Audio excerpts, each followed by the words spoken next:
12 आमदारांच्या संदर्भातली जी याचिका केली होती, या याचिका आहे ती फेटाळलेली आहे आणि याचिकाकर्ते सुनील मोदी आपल्यासोबत आहेत. जी याचिका तुम्ही केली होती 12 आमदारांच्या संदर्भातली, तत्कालीन राज्यपालांच्या कार्यपद्धतीवरती नाराज होऊन जी याचिका केली होती, ती याचिका फेटाळलेली आहे. पहिली प्रतिक्रिया काय आपली? न्यायालयामध्ये आम्ही गेलो होतो ते घटनात्मक विषय घेऊन.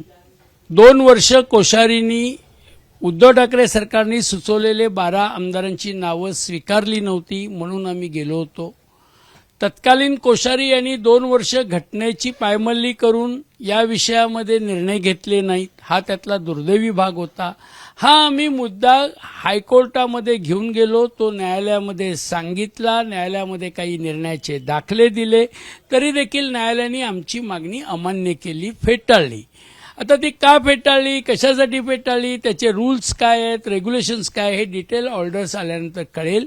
जशी ती ऑर्डर आमच्या हातात येईल त्यावेळी मी परत एकदा आपल्यासमोर येईन. परंतु या निर्णयाच्या विरुद्ध मी सुप्रीम कोर्टात जाणार आहे, कारण हा घटनेची लढाई आहे, हा काही व्यक्तिगत विषय नाही आहे. घटनात्मक पायमल्ली जर होत असेल आणि राज्यपाल हे संविधानिक पद आहे आणि त्या संविधानिक पदावर जर कुठल्या तरी राजकीय पक्षाचा ब्लेम येत असेल तर याविरुद्ध घटनात्मक लढाई लढली पाहिजे आणि म्हणून मी सुप्रीम कोर्टामध्ये या निर्णयाविरुद्ध जाणार आहे.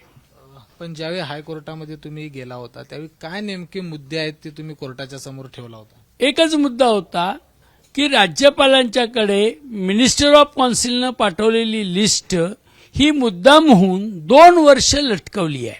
त्याच्यावर निर्णय झाला नाही. ती का लटकवली आहे, कशासाठी लटकवली आहे, नियम काय तेही सांगितलं नाही. ती लटकवली, मला नाही करायची सही, मी थांबलोय, काय तुम्हाला करायचं ते करा, अशी आविर्भाव असणाऱ्या कोश्यारींनी ही नावं लटकवली होती. याच्या विरुद्ध न्यायालयामध्ये आम्ही गेलो होतो. न्यायालयानं खरं म्हणजे म्हणायला पाहिजे होतं की पहिल्या त्या 2 वर्षी जी नावं दिली आहेत त्या नावांचा विचार करा आणि मग नवीन करा. पण न्यायालयानं ती काही भूमिका घेतलेली दिसत नाहीये. ती का घेतली नाही, कशासाठी घेतली नाही, काय झालंय, त्याचे डिटेल रिझल्ट जेव्हा येईल तेव्हा मी त्याच्यावर अभ्यास करेन, आमचे वकील अभ्यास करतील आणि योग्य त्यावेळी आम्ही सुप्रीम कोर्टात जाऊ. पण त्यावेळी राज्यपालांनी निर्णयच घ्यायला पाहिजे अशा पद्धतीचं काही त्यांच्यावरती बंधन असतं?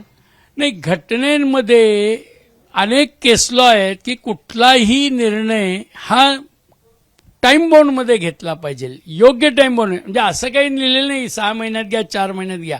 पण तुम्हाला राज्यकारभार करायचा आहे तर निर्णय समजा आत्ता पाठवला असेल तर तो 2 वर्षांनी घेऊन त्या राज्याची अधोगती होईल ना.